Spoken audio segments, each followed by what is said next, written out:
Seul'dan hemmelere salam dostlar. Ben ya Seul diyecektim. Beredin daştı var eve. Bulamız orluk birazcık. Yani ben hostele geldim. Yani hostelinin daracık köçeleriyle yiyip gitmeye gerekli. Yani o tayan şular yağlara. Ön hostelden altında olup kayıttım dostlar. Bu hostelin içinden size şeylere korkudayım.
Bu hostelin adına Seul Guest House deyli.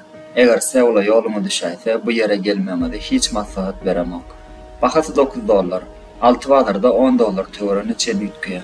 Muň bilen deň bolan ýene bir sany başga da hosteller bar. Eger ulanyp bilseňiz trip.com bilen booking ediň. Hem ardan hem saýlamak üçin kän hostel bar. Görüşüňiz ýaldaşarsyny biraz odanlap oturýar ýerler edenen bolsalar içerisi biderek. İlki bilen şeýle darajyk merdivanyň ikinji gata çykmaly. Bu ýeri menim oýlan oturum. Jem içeride 6 adam ýaşaýar, banyasynyň içem gaty öwürlük däl.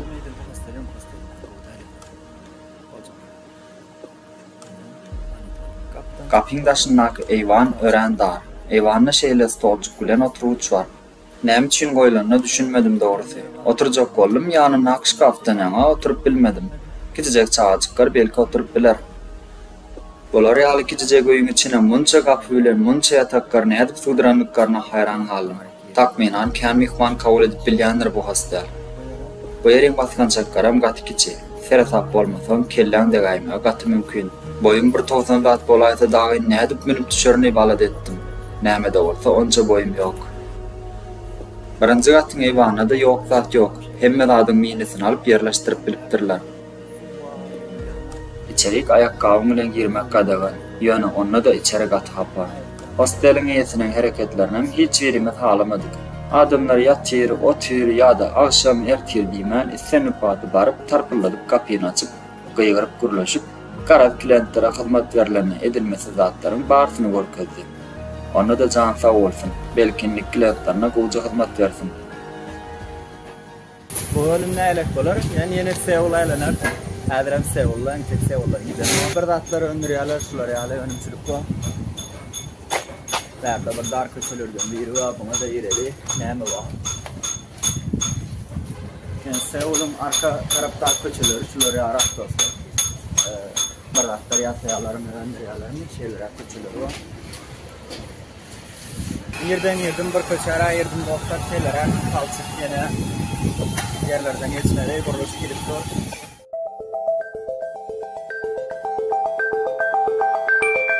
Bugünkü gezmemizdeki ilkinci durumlar Domdamun Bazarı olsun. Bu yer esası Lomoy zatlaryň satylan bazary. Şeýlere arkada daltatçı, motorçy, ýükçy zatly daýlar bar. Bu ýeriň adyna Domdamun diýerler dostlar. Domdamun Bazary şeýle Lomoy zatlar satylýar. Hada içerisinde elelikden görkezýär. Şeýle matalaryň görnüşi bar. Yani eşikler üçin, evin eşikleri üçin, atlar üçin. Filan görnüşleri var şeyle. Yine uşak dağıtlar. Yani bu yerde esas sevdalar Lomoy oldu. Bir daha iki dağıt kan alıp bilmeyen. Şu an seslerini isteyen köpüsünün Xitaylar esasen iştaydı hali. Sevdalar Xitayca gürleşenler ama. Ve özleri gelip dağıt alıp görünler ama. Şular hali. Allah kandır bağlar. Şu an yeryüzünde köp yurtların, köp halkların karelere govurup karelere aşık oluşalı. Xitaylarda da şolar ýaly bir aşyklyk yurt var. Kare stiline eşiklerdatlar giymen gowarýarlar şoňsyna. Mene onu izarlap görüpdüm. Eger tewda balyp Polonya'daýda. Yani bu karaydan eşikde diýen eşikde durup Polonya'daýda. Nereden alıp bolarlar? Tek kananda sharing salgysy bardy. Bu ýerde de şolar ýaly. Esasy matamarlyk, ene şikaram tiklerini görmüşler var.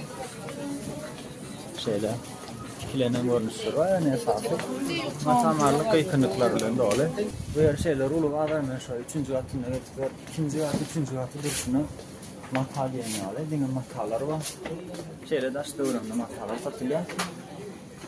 Bu ýerde egin eşiklerden nümerler vardı. O ýerlerini görmek istedim yani.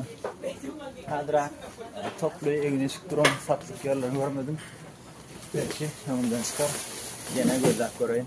Bir avazık içinde yürümeye yaltınmadan, aylanyp gözlemeye yaltınmadan gerek tatlımdan. İstenlikten patlayan. İşte şahit etti, işte egin eşikti. Yani egin eşiğe de tapladım zaten. 5-nji gatyna geldim şu an. 5-nji gatyndan şöyle çağcıklar üçün. Bunlar üçün yani montroslar. Şular hazır. Çok batlar öyle. Yani 1-nji gata ne gideşler.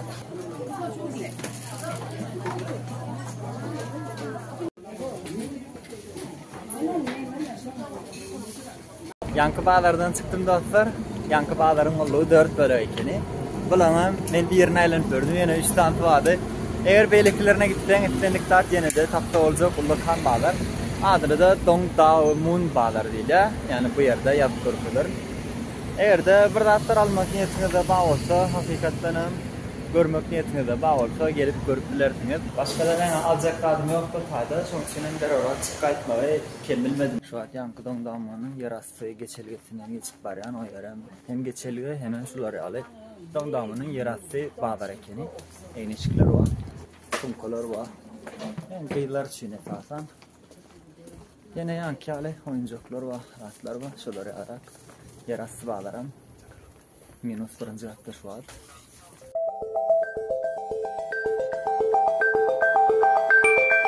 Dostlar bu ikinci gezek yerimiz olsa şeyle ikinci el atların ve ardan atların, köhne atların katılyanındaki sırazık bağları olsun.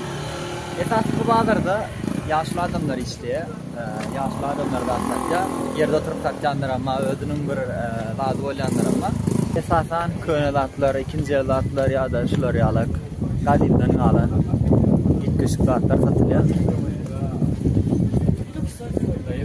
Şeyle ağaçtan yasalar, demirden yasalar, köhnelatlar. Şeyler egin eşiklerim, beyliklerim, ikinci el atlar, ikinci el egin eşikler.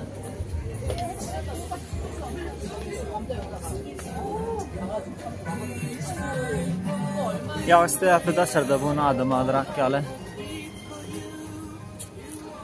Ya da şeyle kadimki kahramanlarının şekilleri ya da dini inançları, şeyde heykelcikleri.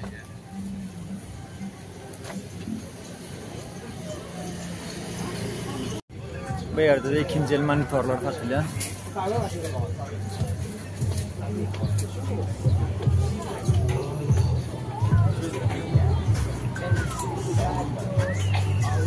İkinci el olsa da esasen markalar dostlar. Polo, Verde Lacoste var.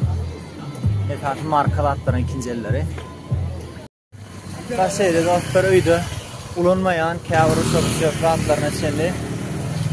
İkinci eli de satıyorlar. Yavaşan burada sadece feteleya, burada goya. Burada sadece feteleya, burada goya şeydir. Yavaş geliyor azıcık. Böyle yere dökülen eşikler, ikinci el eşikler. Gelin eşikler. Kâda da Leon'a adımlar, şuları alıyorlar.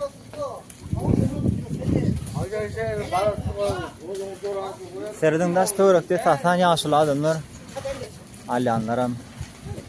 Esas yaşlı adımlar. Bugün nemçin esası bazıları elenen sebebi arkasılan sım kalmam gerekli. Bakpak almam gerekli. Sebebi şu an ki arkasılan sımkan birazcık yırtılacak oldu. Yine oğuşlan bilen kovam yırtılar. Sonuçta ömrağının aladatını edip alayım dedim. Eğer de tapsam birinci elim olsa, ikinci elim olsa tapadı yok.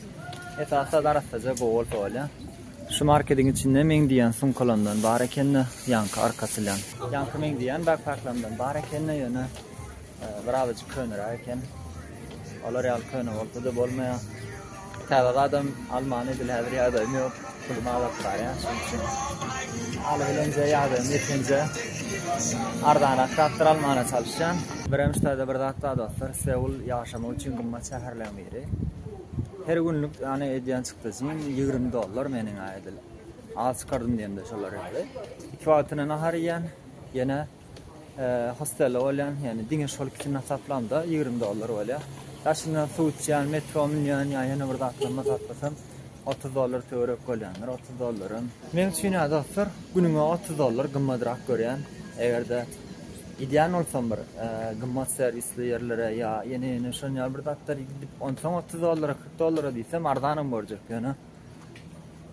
Gysyp şeýle, gysyp ardan ýaşajak bolup şeýle ýaşamda $30 töwerek çykýar, ýani $25, $28, ýani 30-da ýakynlaýandyr. Gymmat, gymmat. Egerde Seul'a gelmek isteseňiz bu atlary bilmeňiz gerekli. Sagat we şolpara her kim yerler dükana yapýarlar. Men diýen funkamda gowsuna gawat gelmedim başga. Ýaşam ýa. Eger bir ýerem ýapjak bolsa menen ýoşdyk bilen ýöräbersem bolmaly. Şular ýalyna funkalar bada bahalary gymmadrak gelýär. Ene şol gadalrak gowkeny. Şeýle bir funka 30.000 karayvani, 30 yuani vermiştim. Belki gowsudur. YouTube? Samsung da. YouTube? Yeah, I start a new one. Thank you. Nice to meet you. Nice to meet you. Thank you. 감사합니다. Bye bye. Yavaştan başladı. Oh yeah. Oh, sorry. İçerik gireli yavaş başladı. Biraz içeride karışmalı olacak. Kömeğe deyin yaşla. Yours? Oh, it's a. Thank you. Oh. Ya serbest ya. 30.000 yuan aldım dostlar. Feride açayım beyle uğrayın. Beylek sumkama var ana ulu yani ulrak.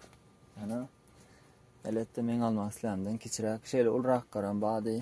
Has ulu ýa-da kärenkin halamadym. Ýa-da könrak golly şolar ýarak. Şeýle ýaşlymyň dükany ýene-de ikinjiligini şikert eder eken şu taýda. 30.000 karayvony, o da näçe bolýar? $20, $22 töwerek bolýar. Ýaşlyň dükany şu gitjek oturdum, ýaş başlady. Şular ýalsymkalar wady, mene bunu aldım. Erwet görmedim. 30.000 sowa ha. İkincili elbette ýöne täzeden. Yani ulandan açılan elbette ulandan ýöne köne däl. Yani beýle gyrylja hasam goýken bolan olam 80.000 diýdi. 80.000 $60. Yani $55-60 töwerene bolýar, o da gymmadrak gördüm. Başgarak bir ýerde gyzyl gara görnüşi var ekeni, o da $60 töwerek. Elbette ekeni sumkan aldım. Ulan göreyin hani belki alanı ökünmäýedim. Şu ýerde ýoluň uruna men ýaňrak ýaşjamakan aňyrda gelende adamdan dolu iýen 5 minut sumkany görünçä hemmeti zatdan ýynap gidipdirler. Şeýle ikinji el zatlar satýarlar. Her hili şok düşýük. Yani diýen adam badyr.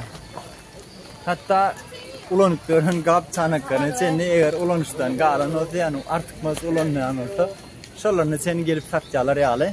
Men gören zatlar esasan bakal, okura, tarelka, çençe, ýene de zaryatnikler var, şnurlar var, her hili kompüter zaryatnikler var, laptop zaryatnik, yani eyle her hili zatlar vardy.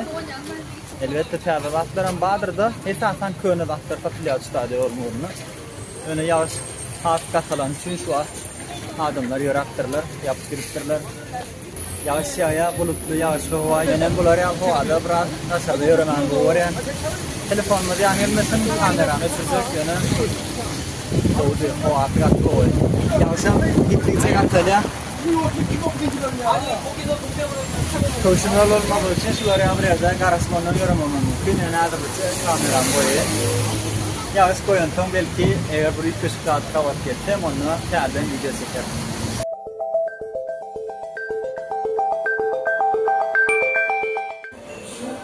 Dışarıdaki yağız katı güçlü benim. Önümde bir loteriya çıktı. Loteriya. Fakat 6 bolun önünde katazık parmadım yana. Şu loteriyada şeyle arkaya oturup deniz almak için bir daftar alayın dedim. Gönümel gelip oturmam bir hile gördüm. Bu tavuk kamburuk. Bu da dondurması. Bahatam 5900 karayvanı oldu. Bu da takmayla $4,5 oldu. Şehirde yine dostlar Karaya var arada Karaya'nın şu adki muson yağışları var arada informasyon paylaşayım. Takmayla her yılın Eylül ayında Günürte Karaya'da muson yağışları başlıyor. Muson yağışları bir gün yağıp bir gün yağıyor, ondan biraz koyuyor, sonra yine başlıyor, yine koyuyor, yine başlıyor. Şöyle yarak yağışlar oluyor. Bu yağışta da onu adamların dışarı çıkmakta adam adalya diye onu mena ön kurulup mukadiyen kendi adalan adam görmedim. Köçede şehrin içinde adamlar yeterli ki elbette iş yerleri yapılıyormuş. Kuruluş işleri ya da dışarıda işlenen köp işler yapılıyormuşsun. Şulayda işler ağabey oluyormuşsun. Eğer Bolonya'dayına da ağabey oluyormuşsun yani işler. Son yaşlarını Kıtay'daki yaşlarla dengestiremeden hali. Kıtay'da günlüyor yani. Eylül ayı, Iyun ayı, Ağustos ayı ya yanvar ayı yok. Her ay yapılıyor. Esasen Radya yanatları. Mesela ben kışta kanya yanmıyorum, somutta kanya yanmıyorum. Yani yağda da büyüdüm. Hem işi aşağıya. Yani kanya yanat elbette somutta oldular. Yani Karaya'da esası şu Eylül ayına aşağı yanmışım. Sonunun Eylül ayına son. Kavat yanmasa kendi yağışlar yoğurt yani. Loteriden çıktım. Dışarı muatam. Yağış koydu. Aratta da yanım gohuatı oldu. Güzel hava. Tuğba. Fruktlu mahalına bakalım. Bu 10.000 karayvanı öyle bir paketinin mahası. Kızıl alma. Yok şettali keni. Kızıl şettali. 9.000. Bu da zamçay alı. 5.000. Durşunu 5.000 karşı. Ardan ekeni verdim. Şu 5.000 olsa ardan ekeni öne. Yanlışmasam birlik yazılı alı. Bilem yok benim düşünüyorum ortadan karayca. Banan 2.000. Bir paketi 2.000. Kızıl neme değil, ülce değil yani, bomba değil yani. 6.000 Bolgaristılar. Ullakan. Odan. Boğarnya. Mümkünle taplanıyorum ben onu düşünmedim. Eğer şu banan. Şu tu. Şu duruşunu 2.000 diye. Okay. I'll choose one. İngolsun sayılaptır ne alay? Şöyle 2.000 diye. Alalı 2.000 olan olsa. Bunları alardan yer bilmedim.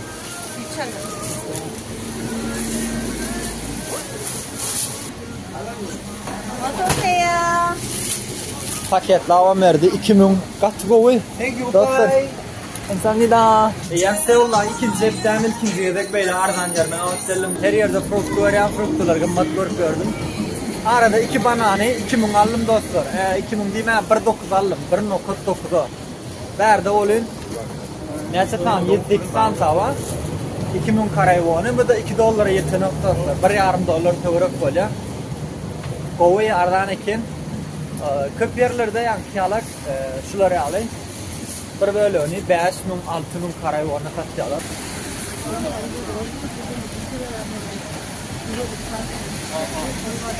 Hostelin yadıyla dostlarını geçen yedegim görküttüm.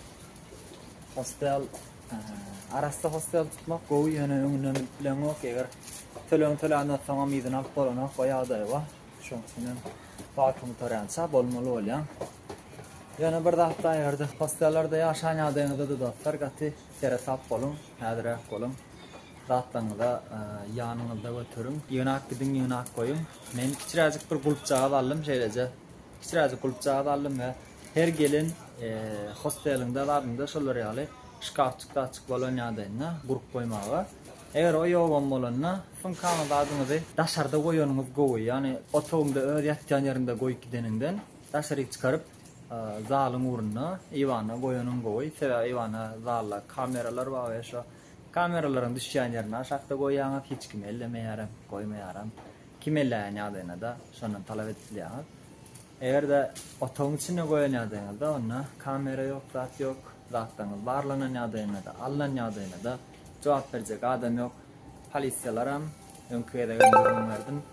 Yani eğer kamerada görüp bilýän bolsa, kamerada bir tüsen zadyň elden bolsa, biz şonu ýerde bolsa tap bilýärdiler. Yani hiç ýele sutlama ýoklugy üçin otowadan 5 tane adam girip çykan üçin biz 5 adam ýene birlikde tutup onu sorawa çekip ýa-da onuň zatlaryny barlap elle zatlar edip bilen zok diýdiler.